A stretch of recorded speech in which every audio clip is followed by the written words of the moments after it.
কামদুনির প্রতিবাদী মৌসুমী কয়াল ও টুম্পা কয়াল এসেছেন আরজি করে। মেয়ের বাবার সঙ্গে দেখা করবে কামদুনির পরিবার। সিভিক ভলেন্টিয়ার যখন গ্রেপ্তার হয়েছে, একার কাজ নয়, এটা সম্পূর্ণ একটা গ্যাং রেপ। একজনের ওই রোগা মতো একজনের পক্ষে এরকম রেপ করে তাকে মার্ডার করে খুন করা এটা অসম্ভব। এর পিছনে আরো আছে, কারণ আমরা সাধারণ মানুষ যখন আরজি কর হসপিটাল বলো, এনআরএস বলো, আমরা যেখানেই যাই প্রথমে আমাদের ব্রেন কেটে একটা কার্ড দেখাতে হয়, তারপরে আবার দ্বিতীয় স্তরে উঠতে গেলে আর কার্ড দেখাতে হয়। অনেক প্রশ্নের মুখোমুখি হতে হয় আমাদের পেশেন্টদেরকে দেখার জন্য।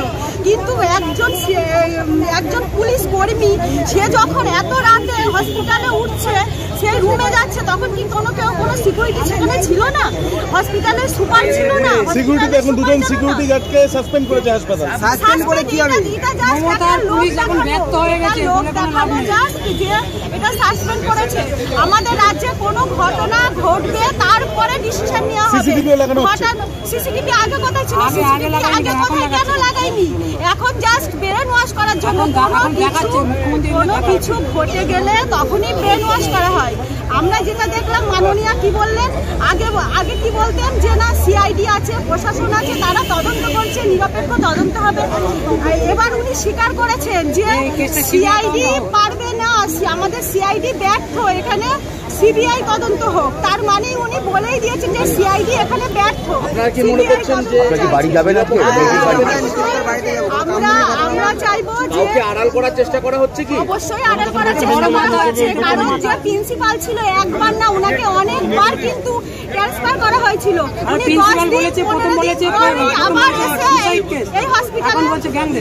এই হসপিটালে আবার এসে কেন আনা হয়েছে বারবার সেই প্রিন্সিপালকে?